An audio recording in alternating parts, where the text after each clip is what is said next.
Uma estrutura esculpida nos mínimos detalhes. O piso, mármore de Carrara da Itália. Os vidros, bisoté da Boêmia. A ferragem, importada da Inglaterra. O império montado com peças do mundo todo em plena Guerra Mundial. Não é à toa que alguns relatos contam que a obra do Grande Hotel de Araxá custou 3 vezes mais que o equivalente. Caminhando pela suíte presidencial, a personalidade do ex-presidente da República, Getúlio Vargas, vai sendo reconhecida em cada pilastra e em cada curva arquitetônica do estilo neoclássico. O arquiteto, ele realizou o sonho, né? O sonho e o desejo, desde o mais maquiavélico ao belo, o arquiteto ele conseguiu trazer isso, traduzir essas ideias do Getúlio. A gente vê isso em todos os detalhes e o tempo todo, né? Ele leva e traz o visitante na história, nos detalhes, no olhar e na experiência, né? Porque aqui também passar pelo Grande Hotel é uma experiência. A suíte presidencial é o coração do Grande Hotel. O espaço respeitado e construído do jeitinho que Getúlio Vargas queria. Os móveis foram planejados para a altura dele, 1,50 m. Ficou curioso para saber onde o presidente dormia? Era nessa cama aí, ou melhor, nessas camas. Naquela época não era comum os casais dormirem juntos. A gente tenta montar o layout da suíte de acordo com o que a gente consegue ver na história. Então, a partir dos relatos, a partir dos registros, a gente vai construindo o ambiente, né? E as camas é parte dessa história. Então, elas são originais. Essas camas, né, tiveram todos esses presidentes da história que passaram por aqui dormindo, utilizando elas, né? E na época, um costume francês eram os casais dormirem separados. Por conta disso, as camas são de solteiros. Quando queriam dormir próximos, então eles aproximavam uma cama da outra. Ainda assim, fica aquele vãozinho ali no meio das duas. Geralmente, a suíte presidencial fica no último andar, mas não a de Getúlio. Com mania de perseguição, ele planejou a suíte no 2º andar para que pudesse ter mais saídas e escapar de situações indesejáveis. E não para por aí. A suíte ainda tem várias entradas.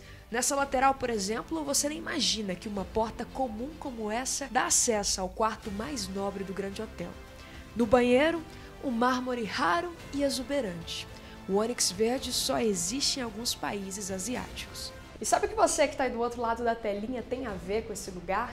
É que além de toda a exuberância da suíte presidencial, esse espaço já foi palco de grandes discussões que foram cruciais para o desenvolvimento do país. Sentados nessa mesa, vários generais se reuniram em 1964 e definiram o dia e o horário do golpe militar. 3 dias depois, o mundo conheceu um novo país. Aqui também foi palco de decisões no governo da Dilma. Aqui também é palco de encontros de ministros, né? Aqui também é palco de eventos do Ministério Público. Aqui é o legado, é a tradição aqui ser palco de momentos históricos. E a suíte presidencial hoje em dia, ela une muitas famílias. A gente tem ocupação nela de casais, recém-casados, lua de mel, aniversários de casamento e até mesmo famílias que escolhem passar aqui para passar a tradição para os filhos. Então, é o legado do Getúlio. Depois de Getúlio Vargas, todos os demais presidentes brasileiros estiveram no Grande Hotel e se hospedaram na suíte presidencial, com exceção de Jair Bolsonaro. Cantores, atores, jogadores de futebol e vários outros políticos também estiveram por aqui.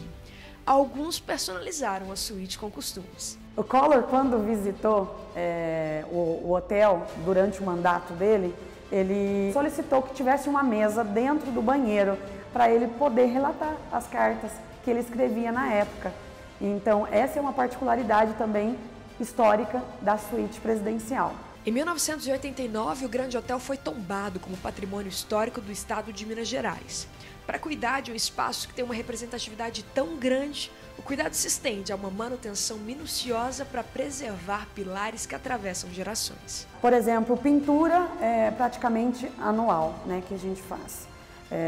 O restauro das mobílias, né, o órgão de tombamento, ele frequenta o hotel, ele exige, né, ele rastreia os móveis e o nosso compromisso aqui é manter a história, né? Manter os objetos que compõem a história.